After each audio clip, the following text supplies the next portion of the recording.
notre Dieu, nous voulons te remercier parce que par ton Fils, tu es venu annoncer la joie, la paix, l'amour, la vérité. Et nous sommes heureux que dans ta grâce, tu nous as accordé d'ouvrir nos cœurs à cette parole de paix, d'amour, de joie et de vérité. Merci pour ta parole, Père Céleste, pour les Écritures, pour toute ta parole. Bénis cette parole pour nous ce matin encore, pour tous ceux qui suivront le culte aussi au travers des enregistrements qui sont faits chaque dimanche ou sur Média Évangile ou sur Facebook.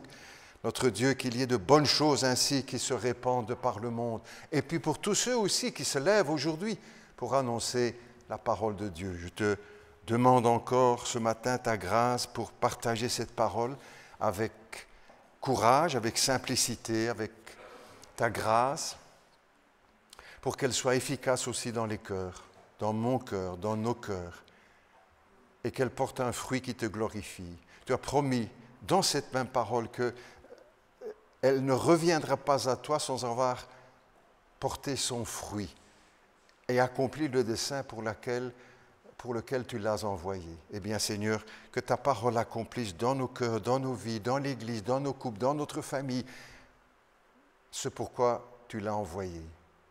C'est au nom de Jésus que nous te le demandons. Amen. Nous reprenons donc l'Évangile selon Jean. Nous sommes maintenant toujours chapitre 17, Jean 17, et nous sommes au verset 18, la suite de la prière. Jean chapitre 17, et maintenant à partir du verset 18, c'est toujours donc le Seigneur qui prie et qui s'adresse à son Père. Jean au chapitre 17 et le verset 18 maintenant. Tout comme tu m'as envoyé dans le monde, je les ai moi aussi envoyés dans le monde. Et je me consacre, je me sanctifie moi-même pour eux, afin qu'eux aussi soient consacrés, sanctifiés par la vérité. Je ne prie pas pour eux seulement, mais encore pour tous ceux qui croiront en moi à travers leurs paroles, afin que tous soient un, comme toi, Père, tu es en moi, et comme je suis en toi, afin qu'eux aussi soient un en nous, pour que le monde croie que tu m'as envoyé. Je leur ai donné la gloire que tu m'as donnée, afin qu'ils soient un comme nous sommes un, moi en eux et toi en moi, afin qu'ils soient parfaitement un, et qu'ainsi le monde reconnaisse que tu m'as envoyé et que tu les as aimés comme tu m'as aimé. Je veux que là où je suis, ceux que tu m'as donnés soient aussi avec moi, afin qu'ils contemplent ma gloire, la gloire que tu m'as donnée parce que tu m'as aimé avant la création du monde.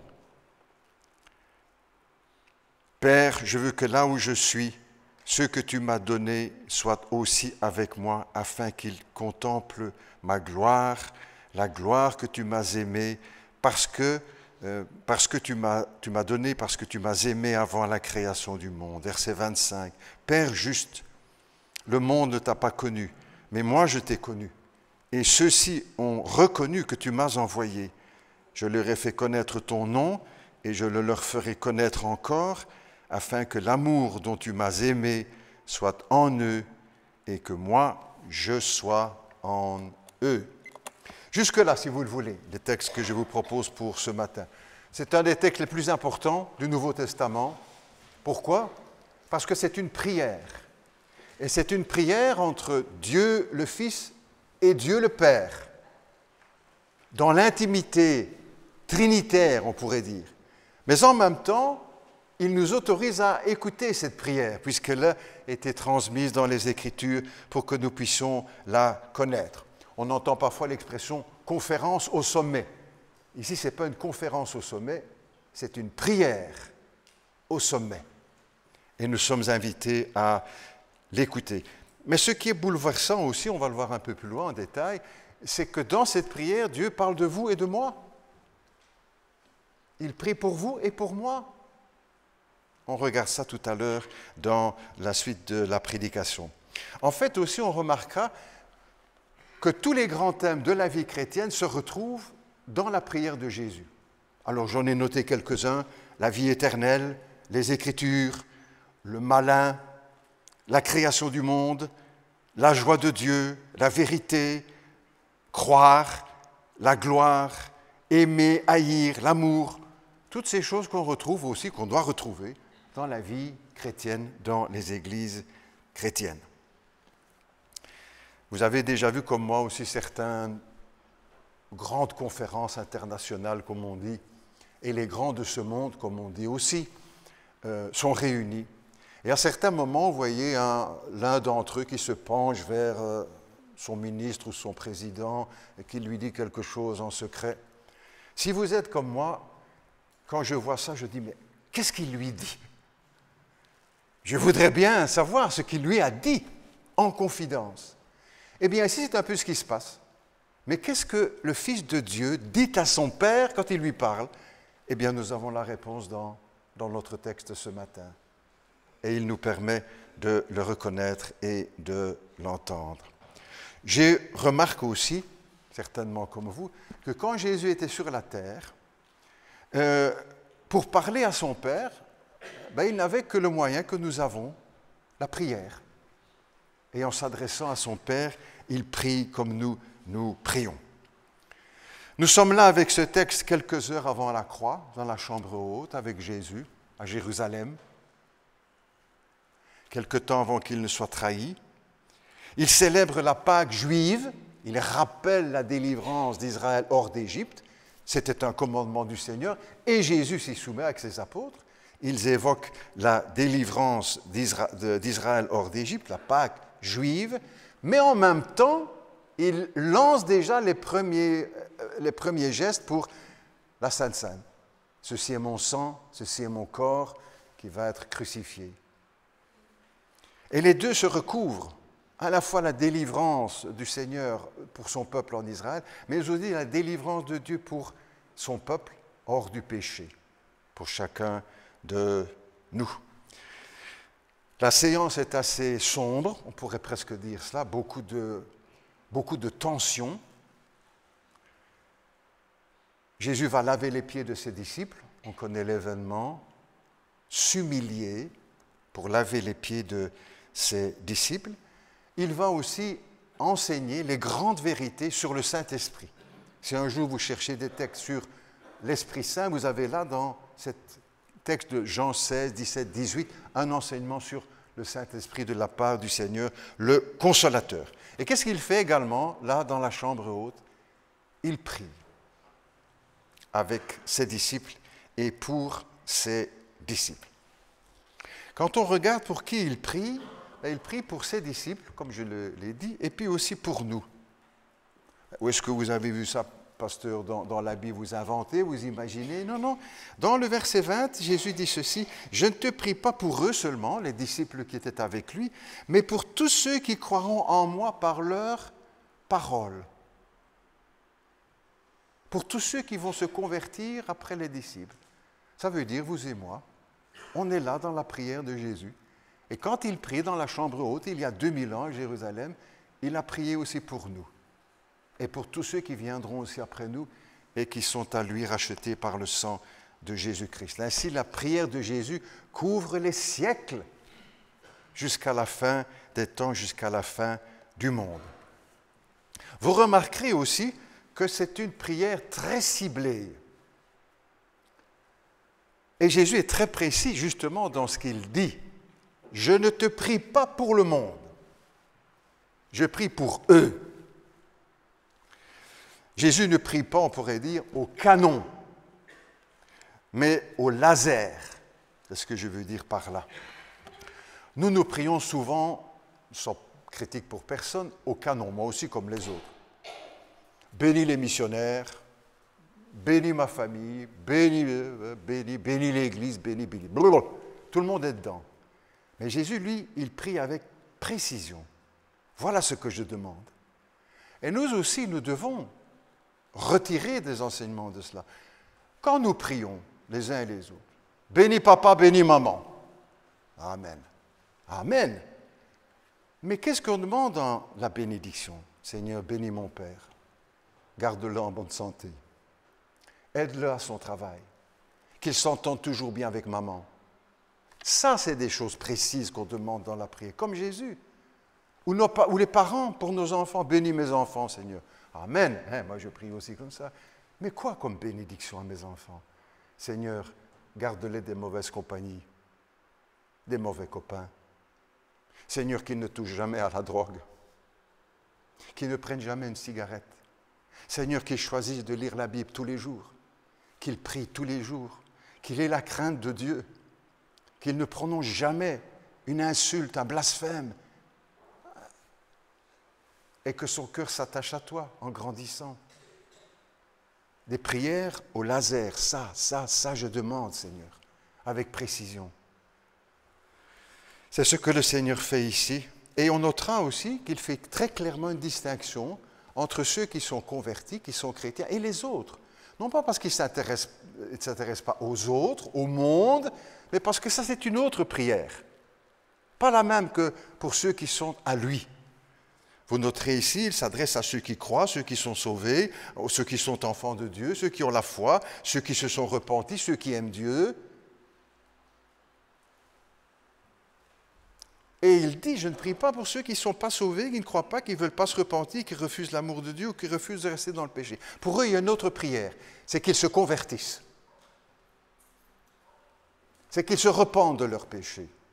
C'est qu'ils reconnaissent l'amour de Dieu et qu'ils croient en Jésus-Christ. Et tout ce qu'il va demander dans cette prière, ça concerne tous ceux qui croient en Jésus-Christ. Et de même pour nous également, en quelque sorte, la première chose que nous devons demander pour ceux qui sont autour de nous, c'est qu'ils soient sauvés. C'est leur parler pour qu'ils puissent comprendre l'amour de Dieu et venir à Jésus-Christ. Qu'est-ce que je demande pour un collègue de travail qui fume comme une cheminée? Qu'il soit sauvé. Et puis les choses changeront dans sa vie. Qu'est-ce que je vais demander pour mon copain de classe qui se drogue? Qu'il se tourne vers Jésus. Et après, les choses vont se mettre en ordre dans sa vie. Qu'est-ce que je vais demander pour mon voisin qui a quitté sa femme? Qu'il se convertisse et qu'il puisse revenir vers son épouse ou son mari et l'inverse. Mon beau-père a des problèmes d'alcool. Qu'est-ce que je vais prier? Qu'il se convertisse et ces problèmes-là vont se régler.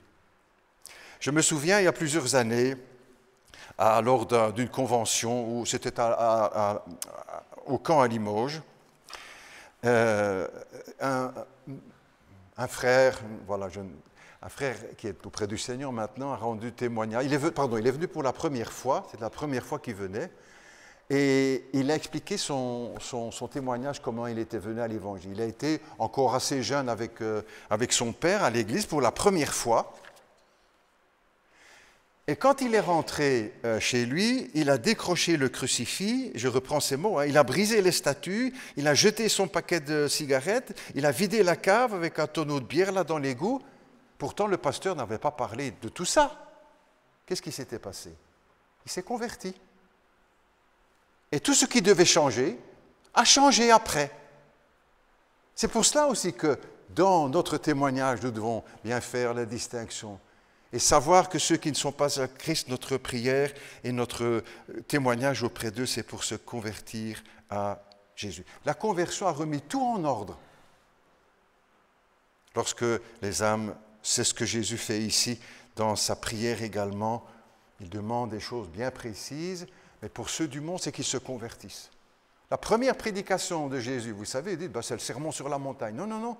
Il a prêché avant, la Bible nous dit. Repentez-vous et convertissez-vous. C'est ce qui est dans la prière ici du Seigneur. Il prie pour ceux qui sont à lui, qui sont déjà convertis, qui sont nés de nouveau, même s'ils ne sont pas parfaits. Alors, j'ai noté, première chose qu'il demande, je vais en prendre quelques-unes, il y a beaucoup d'autres sujets. Père Saint, garde-les en ton nom. Protège-les, aussi la traduction, protège-les en ton nom. En 1984, Madame Indira Gandhi, qui était à l'époque la première ministre de l'Inde, un des plus grands pays au monde, des plus peuplés en tout cas, a été lâchement assassinée par ceux qui devaient la garder, 3 gardes du corps, qui avaient pour mission de la garder, de la protéger. Ils l'ont assassinée. Dans le texte de la prière que nous avons lu, le Seigneur prie pour que nous soyons gardés. Et il demande à son Père, garde-les, protège-les en ton nom. Nous savons tous que la vie est dangereuse. Les plus âgés, sans doute, peut-être les jeunes ne se rendent pas bien compte, pour eux, tout a l'air facile, etc. La vie est très dangereuse et difficile. Et nous avons besoin d'être gardés, protégés. La vie est difficile pour les couples. Garde-les en ton nom, Seigneur. C'est ce que Jésus demande à son Père. Protège-les. La vie est difficile et le Seigneur a besoin. Et lui, il nous protégera. Pas comme ces 3 gardes du corps de religion sikh qui ont tué cette femme lâchement. On est bousculé dans la vie, le chrétien dira. Oui, mais on est gardé. On est protégé. Parce que nous sommes précieux aux yeux de Dieu. C'est pour cela qu'il nous a rachetés. Il a donné son Fils pour chacun de nous. Donc, nous sommes précieux à ses yeux. Et dans la prière, le Seigneur demandera, garde-le. Je pourrais commencer avec les noms de chacun, dire garde-le, garde-le, garde-le, garde-le, garde-le. C'est ce que Jésus a demandé. Garde-les, protège-les en ton nom. Dieu veille sur nous, vous savez. Dieu veille sur nous parce que Jésus a prié pour nous. Garde-les, protège-les. Vous vous souvenez aussi lorsque la tempête se déchaîne sur le lac de Galilée, que les disciples sont dans la barque avec le Seigneur et qu'ils viennent le réveiller en disant « Tu ne t'inquiètes pas que nous sommes en train de périr ?» Mais si le Seigneur s'inquiète, oui, le Seigneur les protège, il est là avec eux pour les protéger. Et Jésus ne voulait pas qu'ils périssent. Jésus était là pour les protéger. Et vous vous souvenez peut-être de cette prière aussi, de cette parole de l'apôtre Pierre, de Jésus à l'apôtre Pierre. Satan voulait vous cribler comme le froment. Mais j'ai prié pour toi, pour que ta foi ne défaille pas, pour que tu sois protégé. Ah, il y aura des attaques à mener, des combats à mener, des batailles à livrer. Satan voulait vous cribler comme le froment, mais j'ai prié pour toi. Peut-être que nous sommes peu bien en santé, mais nous sommes gardés par le Seigneur. Peut-être que nous sommes dans le deuil, mais nous sommes gardés par le... Peut-être que nous sommes pauvres, mais nous sommes gardés par le Seigneur et protégés par le Seigneur. Deuxième prière, deuxième demande, préserve-les du malin. Jésus a parlé du diable dans sa prière. Le malin, le mauvais, on peut traduire de 2 manières. Je ne te prie pas de les ôter du monde, a dit Jésus, mais de les préserver du malin. Dieu ne veut pas des chrétiens dans un monastère, dans un carmel, dans un couvent, dans un cloître, dans une trappe. Dieu veut ses enfants dans le monde, avec les gens. Je ne te prie pas de les ôter du monde. Vous êtes-vous déjà demandé pourquoi est-ce que le Seigneur ne nous reprend pas près de lui dès qu'on est converti? Parce qu'il veut qu'on soit là avec les autres, au milieu du monde, de ceux qui ne partagent pas notre foi. Je ne te prie pas de les ôter du monde, mais de les préserver du malin. Dieu veut des enfants, de ses enfants, de l'Église, des chrétiens, des chrétiennes, des jeunes, des moins jeunes, présents au monde. Le théologien français Jacques Ellul, qui est décédé maintenant, qui était un grand nom de la foi chrétienne en France, a écrit un livre auquel il avait donné ce titre « Présence au monde ». La présence des chrétiens dans le monde. Ça, c'est le plan de Dieu. Parfois, on pourrait souhaiter ou demander si on pouvait échapper à tout ça et se retirer vraiment pour être... Ce n'est pas ce que Dieu veut. Je voudrais parfois, vous savez aussi ça, comme David qui disait « Ah, si j'avais les ailes de l'aurore et que je puisse m'envoler bien loin de toutes ces misères que j'ai avec le royaume, avec la royauté, avec le peuple. » Mais ce n'est pas ce que Dieu veut. Je ne te prie pas de les ôter du monde, mais de les préserver du malin. Dieu veut que nous soyons présents à la Sonaca, au magasin Carrefour, à Mesdac, Champion, j'en ai pris quelques-uns pour pas. Dieu veut qu'on soit là chez Aldi, au lycée Vauban, à l'école technique de Couillet, à la Banque Fortis, Dexia, Belfius. Il veut que là, que nous soyons là dans le monde.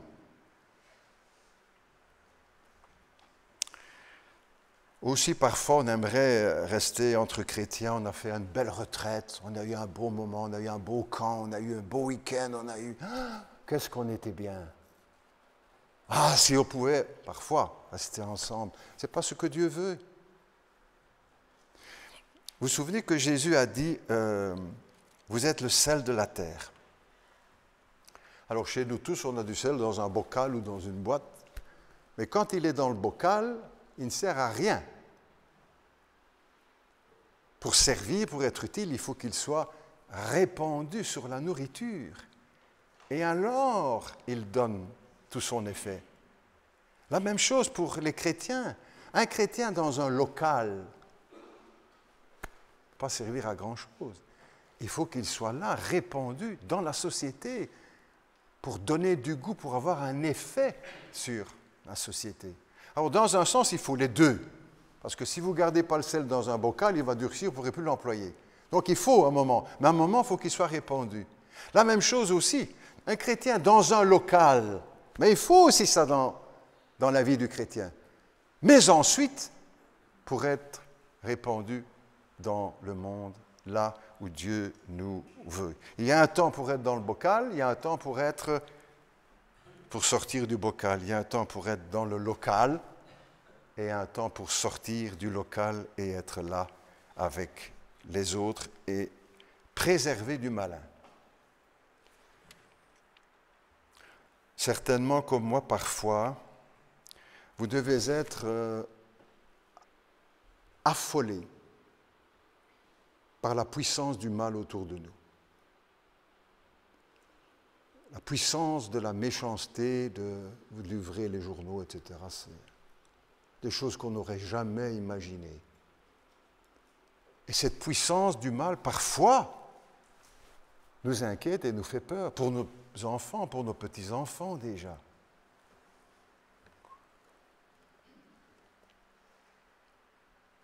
La puissance du mal, l'argent qui est mis au service du mal, la science, l'intelligence, l'art qui est mis au service du mal. On vous sort des choses abominables, immorales. C'est de l'art. C'est le mal. Oh, des films, qu'est-ce que c'était beau! C'est du mal. Beaucoup. Et quand nous nous approchons de Dieu aussi, nous devenons beaucoup plus sensibles à ces choses. Oh là là, oh là là, oh là là, oh là là. Le monde est dangereux, je disais, et c'est pour cela que le Seigneur nous a dit, préserve-le du malin. Parce que derrière tout ce mal, il y a quelqu'un, une personne que la Bible identifie, que Jésus a identifié. Quand il m'arrive de regarder en arrière dans ma vie, comme vous, certainement, à bien des moments, on regarde dans le rétroviseur quelques instants, et on se dit, heureusement que Dieu m'a protégé. Qui m'a protégé du mal, qui m'a protégé du malin. Parfois même presque contre notre volonté. Il a arrangé les choses pour que on ne se laisse pas prendre ou qu'on ne soit pas pris par le mal ou par le malin. Jude, dans la Bible, un des derniers livres de la Bible, nous dit que Dieu peut nous préserver de tout mal. C'est ce que Jésus demande dans sa prière. Pas les ôter du monde, qu'ils soient là avec les autres, mais préserver du malin. Troisième requête que je retiens, sanctifie-les. Sanctifie-les. Sanctification, c'est l'œuvre du Saint-Esprit. C'est le Saint-Esprit qui pousse le chrétien vers une vie propre. J'aime bien l'expression, parce que sanctification fait un peu compliqué, une vie propre. Nous aimons tous d'être propres, hein? Je crois. D'avoir les mains bien propres, de se laver le matin, de prendre une douche, de porter des vêtements propres, de vivre dans une maison propre. On aime la propreté. Mais Dieu veut aussi que notre cœur soit propre. Et c'est ça la sanctification. un cœur propre. Nous prions souvent pour chacun et moi avec les autres, pour notre bonheur. On demande ceci, cela pour notre bonheur, pour être heureux, pour avoir... Ou le bonheur des autres, le bonheur de nos enfants, de nos amis, de notre Église, etc., de notre pasteur, sûrement. Mais Dieu, lui, pense surtout à notre sanctification, à notre vie propre. Mais ce qui est merveilleux aussi, c'est que quand notre vie est propre, c'est alors que nous sommes heureux. Nous ne devons pas avoir peur de la sanctification, en disant sûrement que si je m'engage avec le Seigneur, que je me consacre et que je choisis ce chemin-là, il va me demander tout ce que je n'aime pas. C'est faux, n'est-ce pas?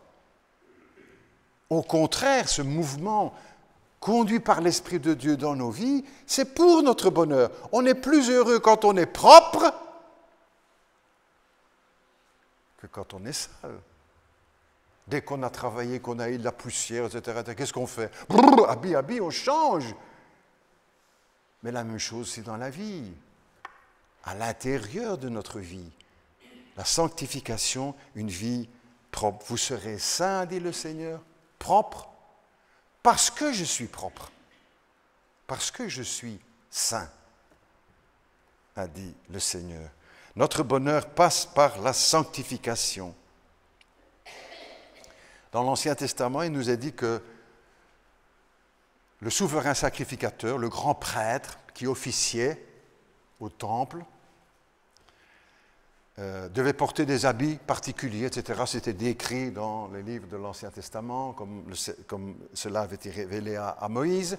Et entre autres, le souverain sacrificateur devait porter sur la tête un bandeau, une lame d'or, sur laquelle il était écrit Kodesh Yahvé, sainteté à Dieu.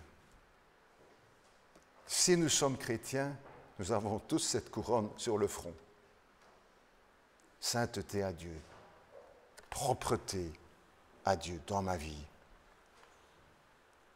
Je te prie pour que tu les sanctifies.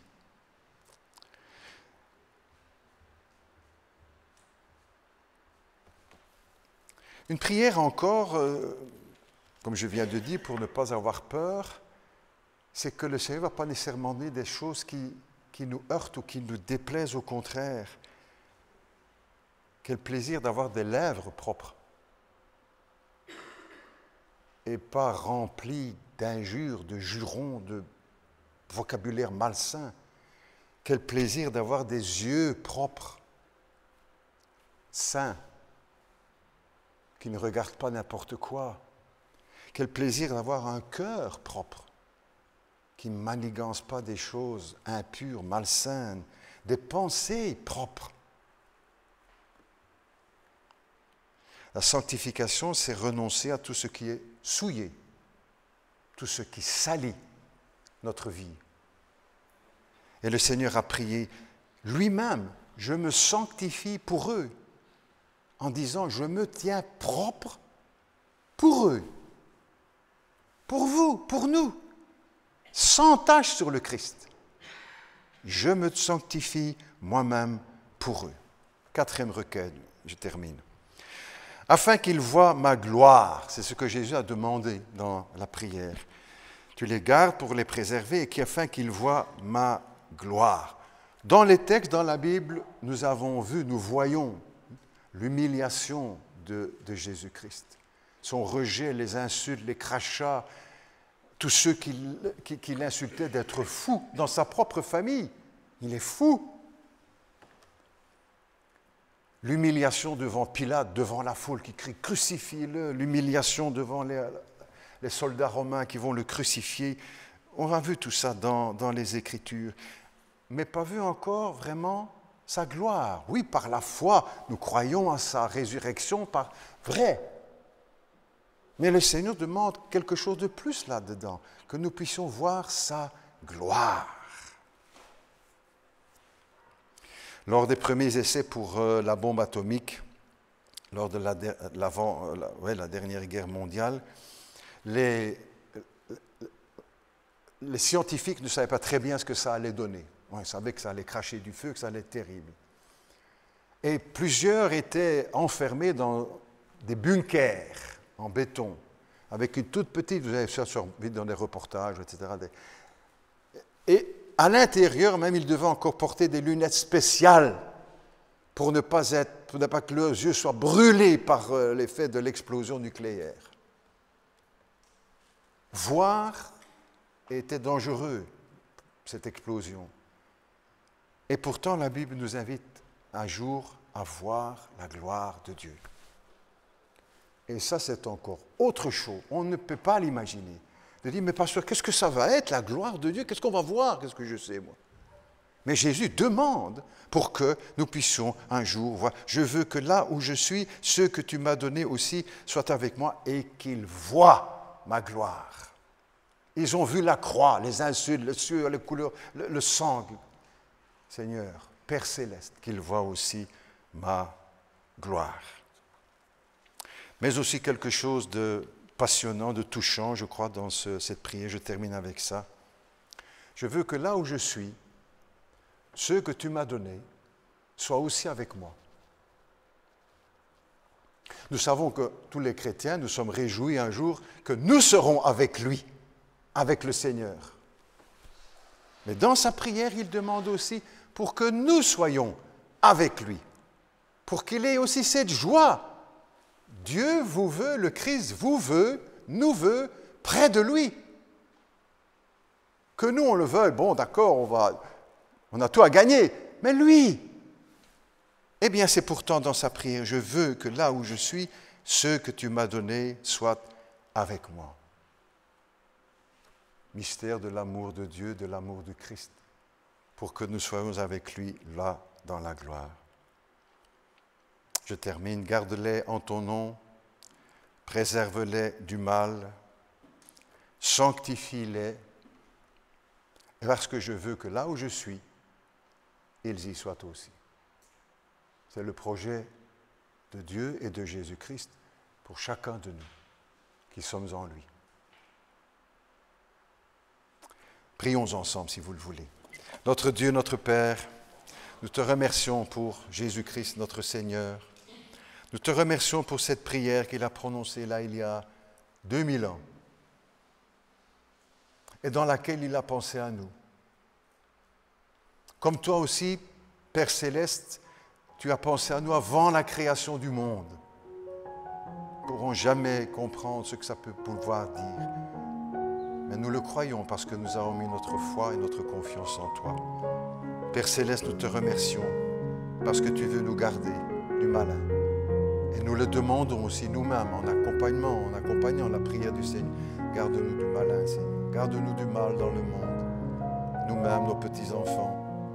Nous savons que tu ne veux pas nous retirer de ce monde, mais que nous y soyons tout en étant gardés, protégés. Nous te prions aussi pour que tu veuilles nous sanctifier et que nous n'ayons pas peur de nous tenir propres devant toi ou de choisir ce qui est propre dans la vie.